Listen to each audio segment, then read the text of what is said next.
ሰላምና ጤና ለእናንተ ይሁን የታይም ሚዲያ ቤተሰቦች።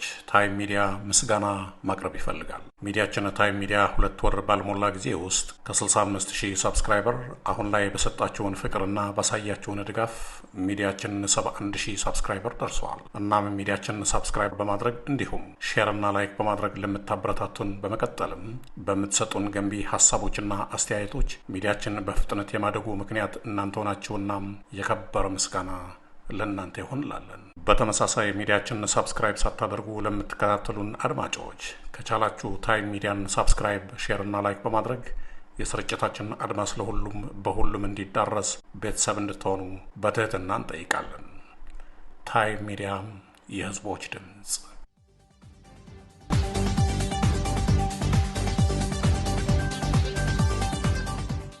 የብልጽግና ስርዓት የትግራይን ህዝብ ለማጥፋት ያለመ በመሆኑ ለህልውናችንና ለማንነታችን የሚደረገው ትግል ተጠናክሮ እንደሚቀጥል የትግራይ ሰራዊት የምዕራብ ግንባር ዋና አዛዥ ጀነራል ምግበይ ኃይለ አስታወቁ።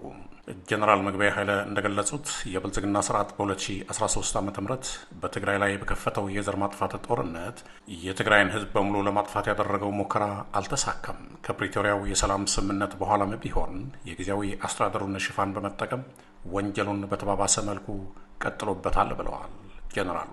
ቀጥለውም ጀነራሉ የመኸተ የፖለቲካና የኢኮኖሚ አቅማችንን ለማፍረስና ለመበታተን፣ አንድነታችንን ለማናጋትና ማንነታችንን ለማጥፋት አካባቢያዊነትንና ሌሎች ከፋፋይ ድርጊቶችን የሚያስፈጽሙ ባንዳዎችን በማደራጀት በልዩ ልዩ መንገድ በመቶ ሚሊዮኖች የሚቆጠር ገንዘብ በመመደብ እኛን ለማጥፋት ተረባርበዋል ሲሉ ገልጸዋል።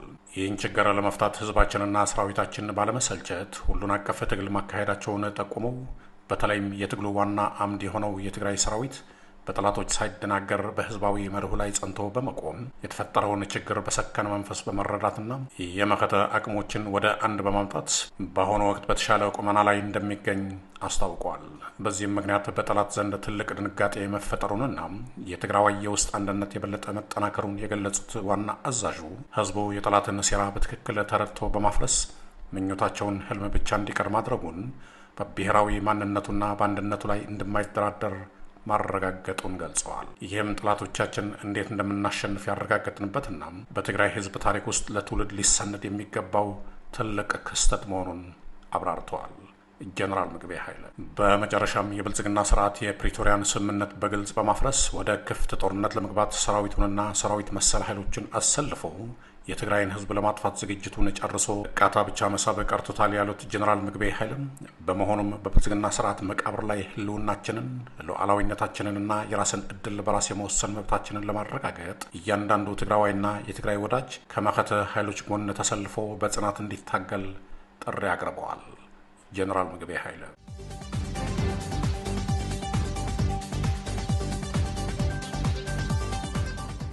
በራያ ግንባር የማጥቃት ትዕዛዝ ለመቀበል በምሽግ ውስጥ በተጠንቀቅ ላይ የነበረው የአገዛዙ ጦር መፍረሱ ተሰምተዋል። የፈረሰውን ሰራዊት እንደገና ለማስተሳሰር የሰሜን ምስራቅ እዝ አዛዡ ጀነራል አሰፋ ቸኮል ራያ ቆቦ ገብተዋል። በራያ ግንባር በተለያዩ ምሽጎች ውስጥ ተመድቦ የነበረው የብልጽግና መከላከያ ሰራዊት ፈርሶ አድረዋል። ምሽግ ውስጥ በነበረው ሰራዊት መካከል በተቀሰቀሰ ግጭት አጥቢያ ሌሊቱን 3 ወታደሮች መገደላቸውን ምንጮቻችን ከግንባር አድርሰውናል። ውጊያው ሲጀመር ፈርሰው ወደ ፋኖ ይቀላቀላሉ በሚል የአማራ ተወላጅ የሰራዊቱ አባላትን ከፊት አሰልፎ የጥይት ማብረጃ ለማድረግ በመስመራዊ አዋጊዎች ትዕዛዝ መተላለፉን ተከትሎ ነው ግጭቱ የተቀሰቀሰው ይላል መረጃችን። በተለይ በሆርማት ካምፕ አካባቢ በተቀሰቀሰው በዚሁ የእርስ በርስ ግጭት የ3 ወታደሮች ህይወት ወዲያውኑ ሲያልፍ ሌሎች በርካታ ወታደሮች ደግሞ ቆስለው በሞትና በህይወት መካከል ይገኛሉ።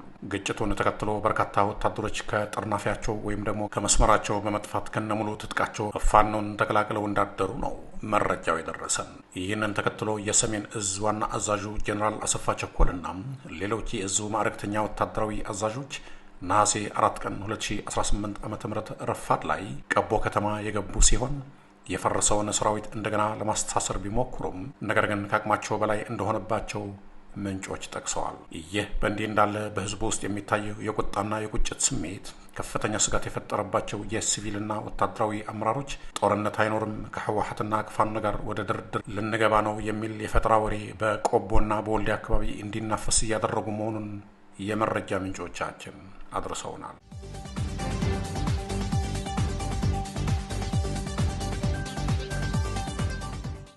የብልጽግናው አገዛዝ በምስራቅ ወለጋ አንገርጉተንና አካባቢዋ በንጹሐን ላይ መንግስት መር ህዝባዊ እልቂት ማወጅ ተሰምተዋል። በጥቃቱ ነፍሰ ጡር እናቶችንና የሕክምና ባለሙያዎችን ጨምሮም ከ30 በላይ ንጹሐን ወገኖች በአሰቃቂ ሁኔታ ተጨፍጭፈዋል። የአብይ አህመድ አገዛዝ በመካከለኛው የአገሪቱ ክፍል የተደቀነበትን ከፍተኛ ውጥረት አቅጣጫ ለማስቀየር እና በተለይም በአማራ ክልል ውስጥ እየደረሰበት ያለውን ተደጋጋሚ ወታደራዊ ሽንፈት ለመሸፋፈን በሚል በምስራቅ ወለጋ ዞን በሚገኙ የአማራ ተወላጆች ላይ ይፋዊ ህዝባዊ እልቂት አውጆ እያስፈጸመ መሆኑን ታውቋል። አገዛዙ የመከላከያ ሰራዊትን፣ የኦሮሞ ክልል ልዩ ኃይልን፣ የገዳ ኮማንዶን፣ አድማ ብተናንና ሚኒሻዎችን እንዲሁም በእነዚህ ወታደሮች ከለላና ሽፋን የተቋቋመውና ሽፋን የሚሰጣቸው የቄሮ ቡድኖች በማሰማራት ከትላንት ነሐሴ 4 2018 ዓ.ም ማለዳ ጀምሮ እስከ ነሐሴ 5 2018 ዓ.ም ድረስ በከፈተው መንግስት መር ጭፍጨፋ ከ30 በላይ ንጹሐን ወገኖች በአሰቃቂ ሁኔታ መገደላቸውን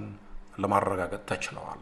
የክልሉ ልዩ ኃይሎች፣ የገዳ ኮማንዶና ሚሊሻዎች በአሁኑ ሰዓት በአንገርጉተን ከተማ በተሽከርካሪ እየዞሩ አማራን ግደሉ የሚል የብሔር ተኮር እልቂት አዋጅ እያወጁ ይገኛሉ። በወታደሮቹ ከለላ እየተሰጣቸው በክላሽንኮቭ በሜጫና በሌሎች ስለታማ መሳሪያዎች የታጠቁት የቄሮ ቡድን አባላት ቤት ለቤት እየዞሩ ጥቃት እያደረሱ ሲሆን ከተገደሉት መካከል ነፍሰ ጡር ሴቶች፣ መጫት እናቶችና ህጻናትን፣ 2 የሕክምና ባለሙያዎችም እንደሚገኙበት የዓይን እማኞች አረጋግጠዋል። በተጨማሪም ወታደሮቹ ቤት ለቤት እየዞሩ ያፈኗቸውን ታዳጊዎች ወደ ምሽግ በመውሰድ ከረሸኗቸው በኋላ ሲዋጉን ደመሰስናቸው በሚል ምስላቸውን ለፕሮፓጋንዳ ግብዓት እያዋሉት እንደሆነም ታውቋል። በጥቃቱ በርካቶች ቆስለው በሕክምና ጦት በሞትና በህይወት መካከል የሚገኙ ሲሆን የንጹሐን ሀብትና ንብረት ሙሉ በሙሉ እየወደመና በወታደሮቹ ሽፋን ሰጭነት በቄሮ ቡድኖች ተዘርፎ እየተጫነ ይገኛል። ህይወታቸውን ለማትረፍ በአንገርጉተን ከተማ በሚገኙ መስጂዶችና አብያተ ክርስቲያናት ውስጥ የተጠለሉ ንጹሐን ዜጎችም ካገዛዙ ታጣቂዎች ጥቃት አላመለጡም። በከተማ በሚገኝ መስጂድ ውስጥ ተሸሽገው በነበሩ የአማራ ተወላጆች ላይ የገዳ ኮማንዶ ኃይል በከፈተው የቡድን መሳሪያ ተኩስ በርካቶች መገደላቸውን ተረጋግጠዋል። በተመሳሳይ በቅዱስ ገብርኤልና በቅዱስ ሚካኤል አብያተ ክርስቲያናት ቅጥር ግቢ ውስጥ የተጠለሉ ወገኖች ላይም የክልሉ ወታደሮች መጠነኛ የቡድን መሳሪያ ተኩስ የከፈቱባቸው ሲሆን የከተማው አስተዳደርም ተፈናቃዮቹ ከግቢው እንዲወጡ ከባድ ግፊትና ማስፈራሪያ እያደረገባቸው ይገኛል። የጅምላ ጭፍጨፋ ሰለባ የሆነው የወለጋ አማራ ላይ የተከፈተው ይህ ጥቃት አሁንም ተባብሶ የቀጠለ ሲሆን በሕክምና እጦትና በቀጣይ ጥቃቶች የሟቾች ቁጥር ሊጨምር እንደሚችል ስጋቶች አይለዋል።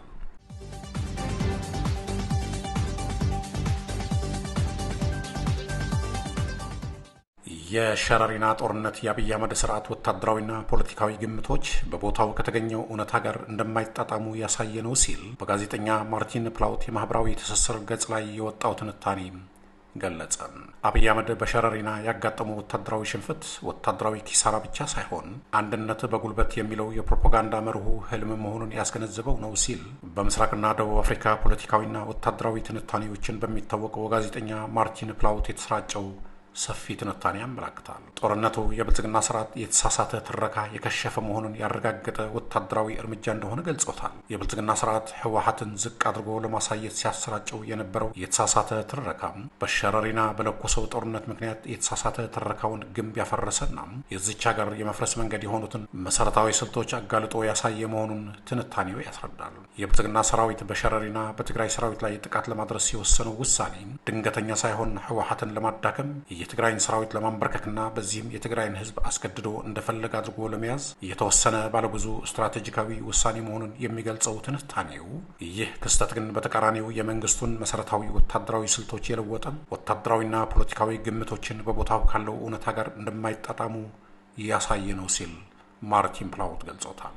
ሐምሌ 25 ቀን 2018 ዓ.ም የተካሄደውን የሸረሪና ጦርነት ለመረዳት አስቀድሞ የአብይ አህመድን ባህሪና ተነሳሽነት ማወቅን ይጠይቃል ያለው ትንታኔው ወደ ስልጣን ከመጣበት ጊዜ ጀምሮ ፌዴራሊዝም ለብሔራዊና ግዛታዊ አንድነት የህልውና አደጋ ነው በማለት የተነሳና አህዳዊ የመንግስት አወቃቀር ለመትከል ያለመ እንደነበር ገልጸዋል። ለስልጣኔ እንቅፋት ሊሆኑ ይችላሉ ያላቸውን አካላት ለማስወገድ አልመው በ2013 ዓ.ም የጦር አጋሮችን በማሰባሰብ በትግራይ አጥፊ ጦርነት በመክፈት የብዙ አላፋት ሰዎችን ህይወት ማጥፋቱን፣ መሰረተ ልማቶች ማውደሙንና በሰብአዊነት ላይ ወንጀል መፈጸሙን ያወሳው ትንታኔው ሆኖም በህወሓት በኩል ከአጋሮች ጋር የተሰለፈውን የፌዴራል ኃይል በሚያስደንቅ ሁኔታ በመመከት ወደ ሰላም ንግግር እንዲደርስ አድርጎታል ይላል ማርቲን ፕላውት በትንታኔው። የትግራይን መዋቅር ለማፍረስና ለማሸነፍ በ3 መንገዶች ተንቀሳቅሰዋል ይላል። በፖለቲካ ተንታኝና ጋዜጠኛ ማርቲን ፕላውት የተሰራጨው ሰፊ ትንታኔ። አንደኛው በህወሓት ውስጥ ፖለቲካዊ መከፋፈል በመፍጠር ማዳከም፣ ሁለተኛው የትግራይ ሰራዊት አምዶችን ለማፍረስና ለመበታተን በፌዴራል መንግስት የሚረዱና የሚመሩ ታጣቂዎችን ማጠናከር፣ ሶስተኛው ደግሞ የኢኮኖሚ ከበባ ፕሮፓጋንዳ በማድረግ ከደሞዝ እስከ ሸቀጣሸቀጥ ከነዳጅ እስከ መሰረታዊ አገልግሎቶች በመዝጋት ያለ ጥይት የትግራይን ህዝብ ማንበርከክና በመሪዎቹ ላይ በተቃውሞ እንዲያምጽ ያለመ ስራ ሲሰራ ቆይተዋል ብለዋል። የትግራይ ህዝብ እንደገና ጦርነት ይከፈታል በሚል ስጋት ከትግራይ እንዲሸሽ ሰፊ የፕሮፓጋንዳ ስራ ተሰርቶበታል ሲል ትንታኔው ያስረዳል። የትግራይ አመራርና ሰራዊትን ዝቅ አድርጎ ሲመለከትና ከህዝቡ ጋር ለማጋጨት ሲሰራ የቆየው የብልጽግና ስርዓት ጊዜ ጠብቆ በሸረሪና የለኮሰው ጦርነት 4 ወታደራዊ ዓላማዎች እንደነበሩት አስረድተዋል። ህወሓት ምዕራብ ትግራይን ለመያዝ ጦርነት ከለኮሰ በማለት በአማራ ህልውና ላይ እንዳነጣጠረ አስመስሎ ከጎኑ እንዲሰለፉ ለማቀጣጠል የመጀመሪያው ዓላማ እንደነበር ይናገራል። ሁለተኛው ዓላማ የትግራይ ሰራዊት በምዕራብ ወለጋና በቤንሻንጉል ጉሙዝ በኩል ጥቃት ይከፍታል ከሚል ግምት በመነሳት አርሚ 7 ከአካባቢው በማራቅ ለሱዳን አርኤስኤፍ ታጣቂ ኃይል ተጋላጭ ማድረግ፣ ሶስተኛው ሸረሪና የኢትዮጵያ ሱዳንና ኤርትራን የሚያገናኘው ወሰን በመሆኑ የሚከፈተው ጦርነት ኤርትራ በቁጣ ምላሽ እንድትሰጥና ኤርትራ የኢትዮጵያን ግዛታዊ አንድነት በኃይል ይዛለች ብሎ ለዓለም አቀፍ ማህበረሰብ ለመናገርና ለማደናገር እንደሆነም ይገልጻል ማርቲን ፕላውት። አራተኛው አብይ አህመድ የሸረሪናን ጦርነት የለኮሰበት ዓላማ በአካባቢው ያለውን አርሚ ወታደራዊና የመዋጋት አቅም ለመፈተሽ ያለመ እንደነበር አስረድተዋል። ለፕሮፓጋንዳ ከፍተኛ ትኩረት በመስጠት ደግመዋል። አቅሙ ተበትኗል የተባለውን የትግራይ ሰራዊት ሲመታ ለዓለም አቀፍ የሚያበስሩ ጋዜጠኞች በሑመራና በጎንደር ተዘጋጅተው እንዲዘግቡ ቢደረግም ሁኔታው የተቀየረባቸው የሚዲያ ባለሙያዎችም ዝም እንዲሉ መደረጉን ገልጸዋል። የአብይ አህመድ ስርዓት በሸረሪና ጦርነት የመንግስት ሰራዊትን የተከዜ ዘብ ታጣቂዎቹንና የሐምዳን ዳጋሎ አርኤስኤፍ ሰራዊትን ይዞ የገጠመ ሲሆን በማህበራዊ ትስስር ገጾቻቸው የትግራይን ሰራዊት እንደደመሰሱ ቢጽፉና ቢናገሩም ያሁከትና ጫጫታ ፍሹል በመሆኑ ሲረጋጋ ግን ያልጠበቀውን ነገር እንዲያገኝ አድርጎ መጥቶ ያሸነፈው ጠንካራው የትግራይ ሰራዊት መሆኑ ተረጋገጠ ይላል ትንታኔው።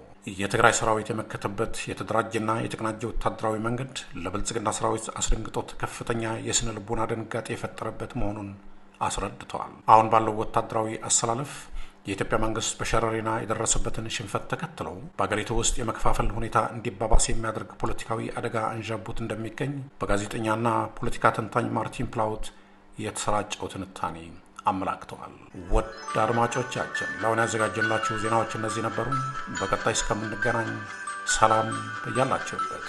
ታማኝ ወቅታዊና ፈጣን መረጃዎችን ለመከታተል ቻናላችን ታይም ሚዲያ ሰብስክራይብ፣ ሼር እና ላይክ በማድረግ ቤተሰብ ይሁኑ። ይህ ታይም ሚዲያ ነው።